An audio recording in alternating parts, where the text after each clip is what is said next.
Naku po, maulan na naman. Apektado na naman yung trabaho, yung pwesto, saka yung business natin. Paano kaya to?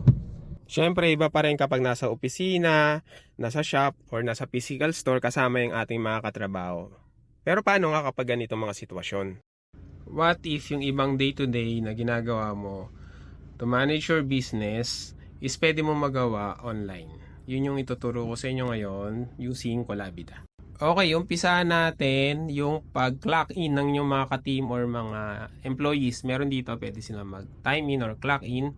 And then, choose lang sila ng location kung example, yung business nyo maraming branches kung saan sila.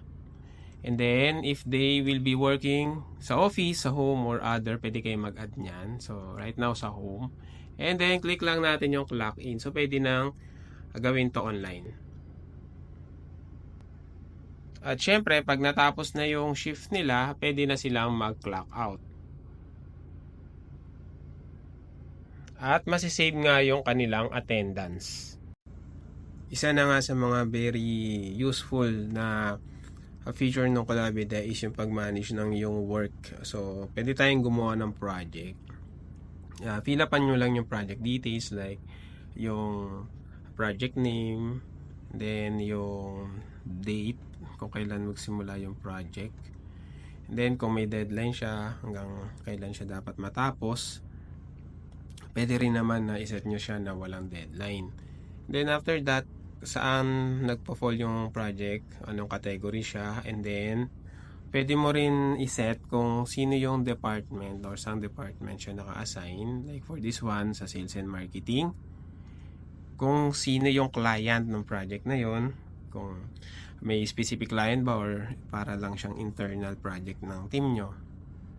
Pwede mo rin isulat dito yung project summary para mabasa ng mga involved or kasali sa project na to. Ayan, pwede ka rin maglagay ng notes. And then, ayan, pwede mo enable tong mga features na to like Gantt chart, kung ito ba is public or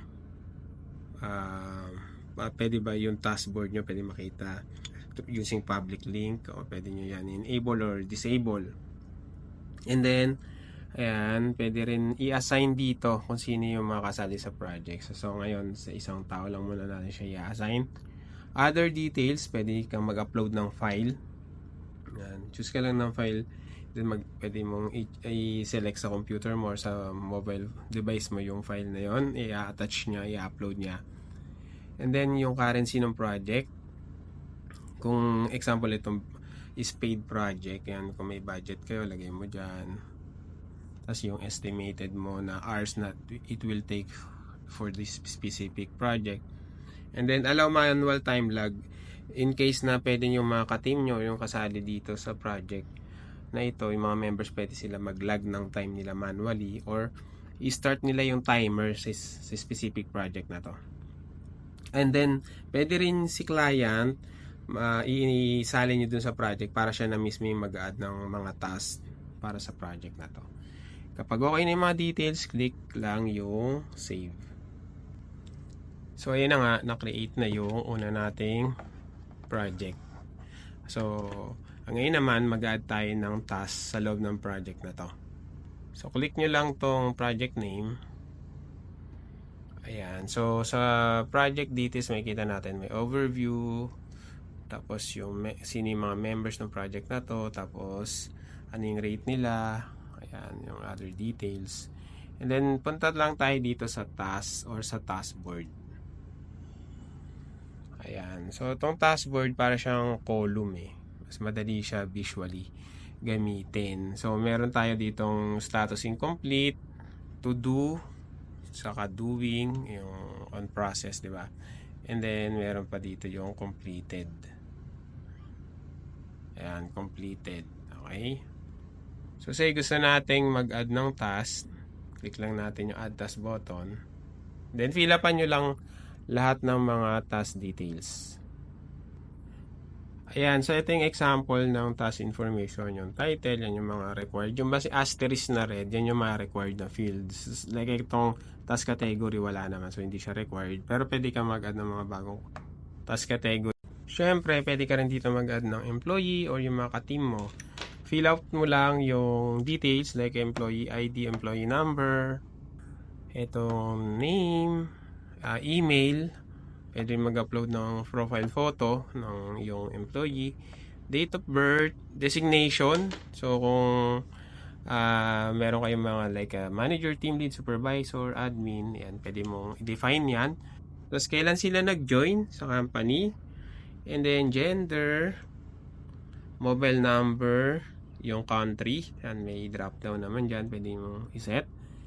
Kanino siya nagre-report? So ngayon lagay muna natin kay admin. Language, and then yung role niya, kung admin ba siya or employee. Yung address as konting information or about dun sa employee.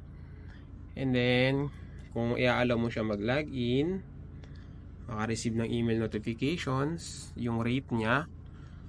Ito kung gumagamit kayo ng Slack app. Telegram ID, yan kasi ang gamit yan is for SMS notification, pero via the Telegram app. Okay? And then, ano pa ba yun nandito?